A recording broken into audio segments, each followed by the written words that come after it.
चलिए बच्चों, तो मैं जिष्णु कुमार आज आप लोग के सामने संस्कृत का दूसरा चैप्टर का सभी महत्वपूर्ण प्रश्नों को लेकर आ चुका हूं। तो आप लोग पढ़िए और देखिए। तो चलिए हम लोग चलते हैं। जैसे कि आप लोग जानते हैं कि पहला चैप्टर पढ़े थे मंगलम, और मंगलम के सभी इंपॉर्टेंट प्रश्न हम लोग पढ़ लिए थे। मैं आशा करता हूं और विश्वास करता हूं कि आप लोग याद भी कर लिए होंगे, क्योंकि आप लोग के परीक्षा से सभी इंपॉर्टेंट प्रश्न थी। चलिए अब हम लोग स्टार्ट करते हैं दूसरा चैप्टर, जो पाटलिपुत्र वैभव है। इसका मतलब होता है पाटलिपुत्र का वैभव। वैभव का मतलब सुंदरता, कि पाटलिपुत्र का कैसा सुंदरता है। ठीक है, तो इनके सभी महत्वपूर्ण प्रश्न हम लोग देखेंगे। चलिए बाबू चलते हैं हम लोग प्रश्न नंबर 1 पर। प्रश्न है पहला, पटना के क्या है, पटना के मुख्य दर्शनीय स्थलों का उल्लेख करें। पटना के मुख्य दर्शनीय स्थल क्या है आप लोग भी जानते हैं, और इस पाठ में भी पटना के ही बारे में बताया गया है, तो हम लोग समझेंगे।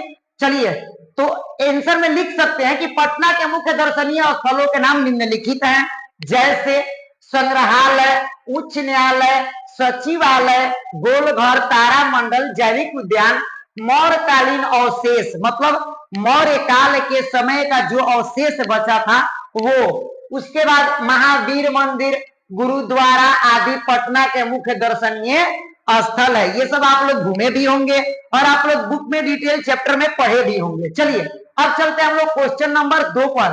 पाटलिपुत्र शब्द कैसे बना, किस शब्द को बारे में पढ़ना है हम लोग को, पाटलिपुत्र शब्द कैसे बना। तो देखिए पाटलिपुत्र शब्द गुलाब के फूल, यहां पर कर लीजिएगा के, ठीक है, गुलाब के फूल के नाम का आश्रय लेकर रखा गया। आश्रय लेकर मतलब गुलाब के फूल के नाम से ही पाटलिपुत्र का नाम ऐसा माना जाता है कि आया है। उसके बाद देखिए ऐसा पुतलिका रचना में वर्णित है, एक पुतलिका रचना है उसी में वर्णित है कि ये पाटलिपुत्र नाम का जो शब्द आया कहां से आया है, पाटल पुष्प। पाटल पुष्प का मतलब होता है गुलाब का पौधा, उसी से आया है। आगे देखिए पाटलीग्राम ही आगे चलकर पाटलिपुत्र के, यहां पर भी जोड़ लीजिएगा, के नाम से प्रसिद्ध हुआ। पाटलिपुत्र के नाम से प्रसिद्ध कौन हुआ, तो पाटलीग्राम हुआ। कुछ प्राचीन संस्कृत ग्रंथों एवं पुराणों में पाटलिपुत्र का दूसरा नाम पुष्पपुर या कुसुमपुर प्राप्त होता है। पाटलिपुत्र का दूसरा तीसरा नाम भी है, जिसे कुसुमपुर, पुष्पपुर, पाटलिपुत्र ये सब आता रहता है। ठीक है, आप लोग जितने पुराने ग्रंथों को पढ़िएगा उसमें पटना का भिन्न भिन्न अलग अलग नाम आप लोग को मिलता रहेगा। चलिए अब देखते हैं हम लोग क्वेश्चन नंबर 3। क्वेश्चन नंबर 3 है कि सिख संप्रदाय के लोगों के लिए पटना नगर क्यों महत्वपूर्ण है, अर्थात अथवा पटना का गुरुद्वारा किसके लिए और क्यों प्रसिद्ध है, 3 वाक्यों में उत्तर दें। तो देखिए कह रहा है कि सिख संप्रदाय के लोगों के लिए पटना नगर में पूजनीय स्थल अवस्थित है। यहाँ अनेक, यहाँ उनके गुरु, किनके गुरु, तो सिख संप्रदाय के गुरु, ठीक ना। यहाँ उनके 10वें गुरु गोविंद सिंह का जन्म स्थान भी है। यह स्थल गुरुद्वारा के नाम से जाना जाता है। कौन सा स्थल, पटना का स्थल गुरुद्वारा के नाम से जाना जाता है। चलिए तो अब हम लोग देखेंगे क्वेश्चन नंबर नेक्स्ट यानी कि 4। तो देखिए क्वेश्चन नंबर 4 है कि प्राचीन ग्रंथ में पटना के कौन कौन से नाम मिलते हैं। तो आप आंसर में लिख सकते हैं प्राचीन ग्रंथ में पटना के पुष्पपुर, कुसुमपुर, पाटल पुष्प आदि नाम मिलते हैं। अब चलते हैं क्वेश्चन नंबर 5 पर। थोड़ा सा भी मत घबराइएगा, एकदम हम आप लोग के साथ है जब तक आप लोग के एग्जाम को पास नहीं करा देते हैं। ठीक है, बस वीडियो को देखते रहिए और क्वेश्चन को याद करते रहिए। देखिए क्वेश्चन नंबर 5 क्या कह रहा है। क्वेश्चन नंबर 5 कह रहा है कि कवि, ये थोड़ा सा सट गया है, इसे आप लोग देख लीजिएगा, यहाँ पर कवि अलग करके लिख लीजिएगा। कवि दामोदर गुप्त के अनुसार पाटलिपुत्र कैसा नगर है, ठीक है, अथवा दामोदर गुप्त ने पटना के संबंध में क्या लिखा है? तो देखिए, दामोदर गुप्त के अनुसार पाटलिपुत्र महानगर पृथ्वी पर बसे नगरों में श्रेष्ठ है। श्रेष्ठ मतलब सबसे ऊंचा है, ठीक है, जितने महानगर है उसमें से। यहाँ विद्वान लोग, यहाँ कौन लोग? विद्वान लोग बसते हैं, ठीक है। कवि के इस महानगर की तुलना इंद्रलोक से की गई है। कहां से की गई है? इंद्रलोक से।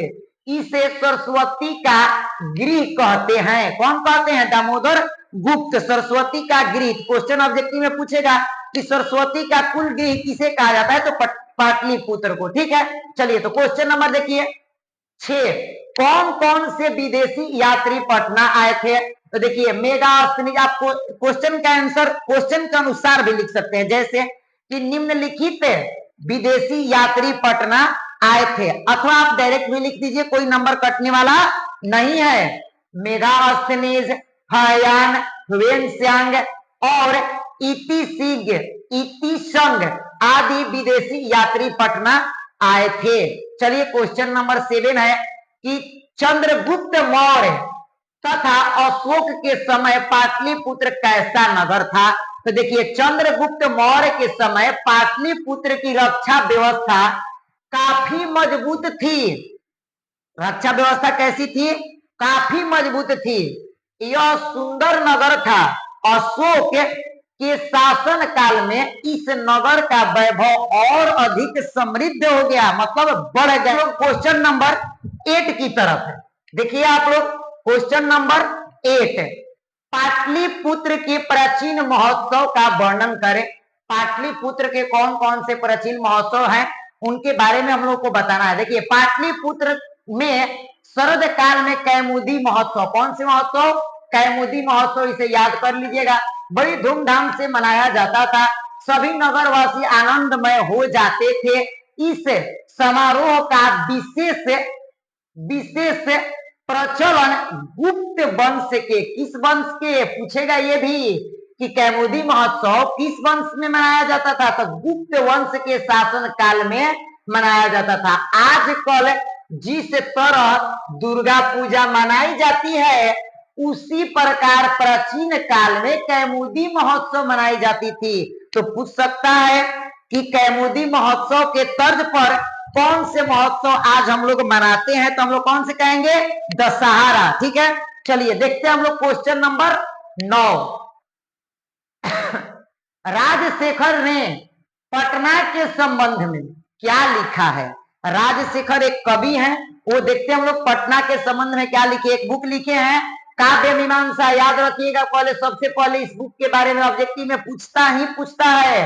राजशेखर ने अपने पुस्तक काव्य मीमांसा में लिखा है कि पाटलिपुत्र शिक्षा का एक प्राचीन केंद्र था। यहाँ अनेक संस्कृत विद्वान हुए। यहाँ से पाणिनि, पिंगल, ब्याडी, बररुचि, पतंजलि आदि ख्याति पाई थी। कहां से ये सब लोग ख्याति पाए थे? पटना से ख्याति पाए थे। पटना से पढ़े थे, लिखे थे, विद्वान बने थे। चलिए, चलते अब हम लोग क्वेश्चन नंबर 10 पर। प्राचीन पाटलिपुत्र में शिक्षा के संबंध में लेखक के क्या विचार हैं? तो देखिए, प्रस्तुत पाठ में लेखक ने बताया है कि दामोदर गुप्त नाम के कवि से हमें जानकारी मिलती है कि, किस नाम के कवि से? दामोदर गुप्त नाम के कवि से हमें जानकारी मिलती है। क्या जानकारी मिलती है? कि पाटलिपुत्र सरस्वती का गृह था। गृह मतलब घर था, ठीक है, अर्थात यह शिक्षा का केंद्र था, ठीक ना। राजशेखर कवि के अनुसार पाणिनि, पिंगल, ब्याडी, वररुचि, पतंजलि आदि यहाँ ख्याति पाई थी। इससे ज्ञात होता है कि, किससे ज्ञात होता है? ये सभी लोगों के ख्याति पाने से ज्ञात होता है कि प्राचीन पाटलिपुत्र शिक्षा का एक महान केंद्र था, ठीक है। चलिए, अब हम लोग चलते हैं क्वेश्चन नंबर 11 पर, ठीक है। देखिएगा, प्रत्येक में लगभग दो क्वेश्चन का आंसर एक में दे दिया गया, क्योंकि क्वेश्चन सेम है। सेम आंसर होगा उसका, इसलिए घबराना नहीं है। देखिए भगवान बुद्ध ने पाटलिपुत्र, यहाँ पर नाम लिख दिया गया है, इसे आप लोग छोड़ दीजिएगा और लिखिएगा। देखिए क्वेश्चन सुधार लीजिए। भगवान बुद्ध ने पाटलिपुत्र नगर, नगर, ठीक है, नगर के बारे में क्या कहा था? आप लोग अगर बुक पढ़े होंगे तो खूब बढ़िया से उसमें बताया गया होगा। अथवा भगवान बुद्ध ने पटना के संबंध में क्या कहा था? दोनों क्वेश्चन सेम है। इसका आंसर देखिए, भगवान बुद्ध प्राचीन काल में अनेक बार पाटलीग्राम आए थे। कहाँ आए थे अनेक बार? कौन आए थे तो पूछ देगा, तो आप याद रखिएगा कि भगवान बुद्ध आए थे। कहाँ आए थे? पटना आए थे। यहाँ आकर इस गांव के महत्व को बढ़ाया था, मतलब इनको पटना आने से उस पाटलिपुत्र ग्राम की महत्ता अधिक बढ़ गई थी। ठीक है, आगे देखिए क्या हो रहा है। और उसी समय उन्होंने कहा था, क्या कहा था? कि यह गांव एक दिन महानगर होगा। ये बात सही है, आज देखिए पटना महानगर है, परंतु यहाँ परंतु यह नगर आग, क्या लिखे हैं? आग, जल और कलह से हमेशा भयभीत रहेगा। देखिए आज बिहार हमारे दो पार्ट में बटा हुआ है, एक दक्षिणी बिहार और दूसरा उत्तरी बिहार। तो आधा बिहार बाढ़ का मार झेलता है, तो आधा बिहार हमारा सुखाड़ का मार झेलता है। उसमें पटना में कलह होता है, आगजनी होता है, बाढ़ आता है। इसीलिए भगवान बुद्ध ने पहले ही इसका भविष्यवाणी कर दिया था। चलिए बच्चों, अब हम लोग चलते हैं क्वेश्चन नंबर 12 पर। पटना में कैमोदी महोत्सव कब मनाया जाता था? तो देखिए बहुत आसान है, इसका हम लोग पहले भी देख चुके हैं, फिर भी देख लीजिए, ये क्वेश्चन उससे हट कर है। देखिएगा आप लोग, पाटलिपुत्र में शरद काल में, किस काल में? शरद काल में। ऑब्जेक्टिव में पूछेगा कि कैमुदी महोत्सव किस काल में मनाया जाता था, तो याद रखिएगा बाबू, किस काल में? शरद काल में कैमुदी महोत्सव मनाया जाता था। यह महोत्सव गुप्त वंश के काल में होता था। उस समय सभी लोग आनंदमय हो जाते थे। क्यों हो जाते थे आनंदमय भाई? तो ये जब महोत्सव आता था, जैसे आज हम लोग आनंदमय हो जाते हैं, हमारे दशहरा आता है, तो छठ आता है, तो दीपावली आता है, तो ठीक है। अब हम लोग देखते हैं क्वेश्चन नंबर 13। ठीक है, देखिए क्वेश्चन नंबर 13 में 3 गो प्रश्न पूछा गया और तीनों का आंसर सेम है, सिर्फ एक एक जैसा थोड़ा थोड़ा करके बदला हुआ है। ठीक है, तो देखिए आप लोग क्वेश्चन नंबर 13 क्या है? पाटलिपुत्र वैभव, ठीक है, पाठ का 5 वाक्यों में परिचय दे। बहुत इंपॉर्टेंट क्वेश्चन है, 5 वाक्य में सिर्फ परिचय देना है। दूसरा क्वेश्चन इसी में करा अथवा करके कि पाटलिपुत्र वैभव पाठ के आधार पर पटना के वैभव का वर्णन 5 वाक्यों में करे। मतलब पटना के बड़ाई करना है 5 वाक्यों में, जो आप लोग चैप्टर में पढ़े हैं। अथवा तीसरा क्वेश्चन पूछेगा कि पाटलिपुत्र के वैभव पर प्रकाश डाले। वैभव मतलब सुंदरता पर। तो इस तीनों का आंसर सेम लिख दीजिएगा, तीनों में से कोई क्वेश्चन पूछे तो। चलिए देखते हैं हम लोग आंसर। पाटलिपुत्र वैभव पाठ में बिहार की राजधानी पटना के प्राचीन महत्व का निरूपण है, अर्थात वर्णन है। ऐतिहासिक परंपरा से आधुनिक राजधानी के प्रसिद्ध स्थलों का निरूपण किया गया है। चंद्रगुप्त मौर्य के समय यहाँ की शोभा तथा रक्षा व्यवस्था, क्या चीज है? शोभा तथा रक्षा व्यवस्था उत्कृष्ट थी, मतलब बहुत अधिक अच्छी थी। अशोक के समय यहाँ की रक्षा व्यवस्था और अधिक नहीं, और अधिक समृद्ध थी या हो गई। ठीक है, यहाँ से बड़े बड़े कवि तथा विद्वान जैसे पाणिनि, पिंगल, व्याडी, वररुचि, पतंजलि आदि ख्याति पाए। यहाँ संग्रहालय, गोलघर, जैविक उद्यान, तारामंडल, मौर्यकालीन अवशेष आदि दर्शनीय स्थल है। ठीक है, चलिए अब हम लोग देखते हैं नेक्स्ट क्वेश्चन नंबर 14।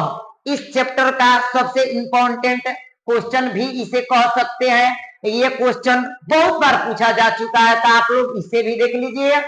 पाटलिपुत्र नगर के वैभव का वर्णन करें, मतलब पाटलिपुत्र के एकदम सुंदरता आप जितना कर सकते हैं वर्णन कर डालिए पूरे। लेकिन हाँ, ये भी ध्यान रखना है कि चैप्टर से हट करना ही, जो चैप्टर में लिखा गया है उसी के अनुसार। देखिए, पाटलिपुत्र प्राचीन काल से ही, कब से? प्राचीन काल से ही, ठीक है, समझ रहे हैं ना आप लोग?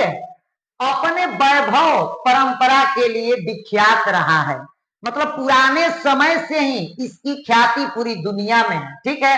विदेशी यूनानी लोगों ने आकर अपने संस्मरणों, मतलब अपने बुक, जो लोग अपना बुक लिखते हैं, कहीं घूमते हैं तो आप लोग भी एक डायरी लिखते होंगे कि मैंने यहाँ गया, मान लीजिए आप लोग स्कूल के तरफ से कभी पटना जाते होंगे घूमने, कभी आप लोग राजगीर जाते होंगे तो वहां की इंपॉर्टेंट चीजों को लिखते होंगे। तो उसी तरह से विदेशी यात्री जब आए तो वो भी लिखे हैं। यहाँ की अनेक उत्कृष्ट संपदाओं का वर्णन किए हैं। कहाँ किए हैं? अपने स्मरण में, अपने बुक में, ठीक है।